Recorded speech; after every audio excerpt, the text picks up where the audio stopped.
Okay, I am here with Jennifer Doyle, who is the Chief Academic Officer of Rochester Academy Charter School, and she has a few questions for me. Welcome, Jen. Thank you Fire for having me, away. Sarah. Okay, first question. We're Yes. looking to change some student outcomes here, and you and I have talked about using complete sentences. So can you tell me why teachers should be requiring students to answer all questions in complete sentences? Yes, good question. There's I would say a handful of reasons, and not necessarily in this order, but probably the most important is that when students answer questions with complete sentences, they practice fluency. They practice fluency orally, which then translates into written fluency. People tend to write the way they speak. So if they practice with fragments, they tend to write fragments. If they practice with complete sentences, they're more likely to craft complete sentences in their writing. So that's really key. Another benefit is that it enables teachers to check for understanding.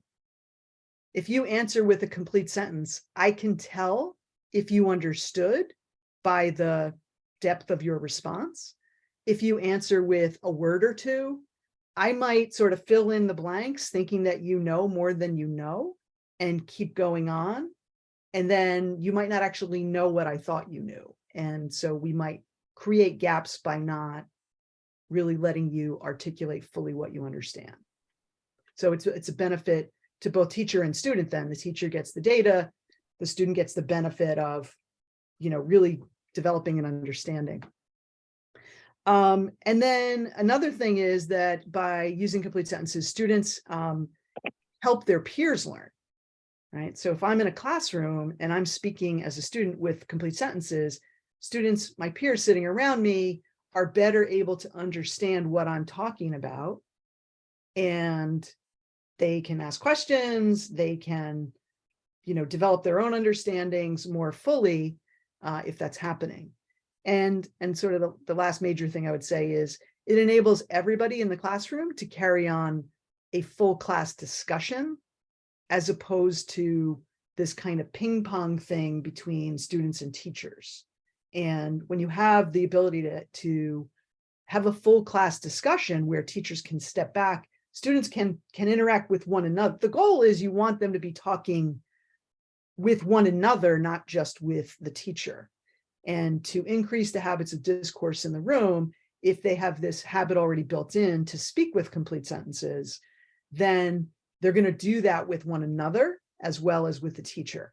And it becomes a culture of discourse as opposed to, this kind of ping-pongy thing, which isn't really like normal discourse as we know it. Thank you.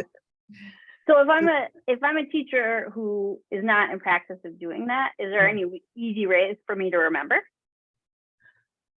So there are little clues you can give to students, cues and clues you can give to them. And I would say this, even if you haven't been doing it, it's fairly easy to norm that behavior in your classroom as long as you are consistent about it once you decide to do it.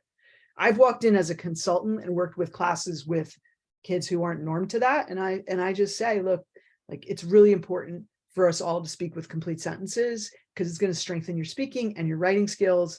And so I'm going to push people to elevate, to use formal language, to use academic language, and show us, what you know.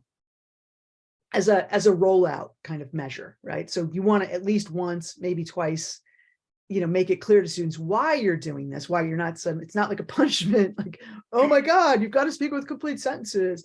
But then from that point on, when students answer, you don't want to chop them off if they just give you a fragment and act like they did a terrible thing. You want to say, okay, great. Can you elaborate on that? Can you extend that to a complete sentence? So, boost their sense that like they're moving in the right direction and that you need a little bit more, right? So if you answer with half a sentence, I might say something like, all right, you're on the way. Can you complete that sentence? Or can you restate that with a complete sentence? Right? Perfect. Thank you. Now let's end with a little fun fact.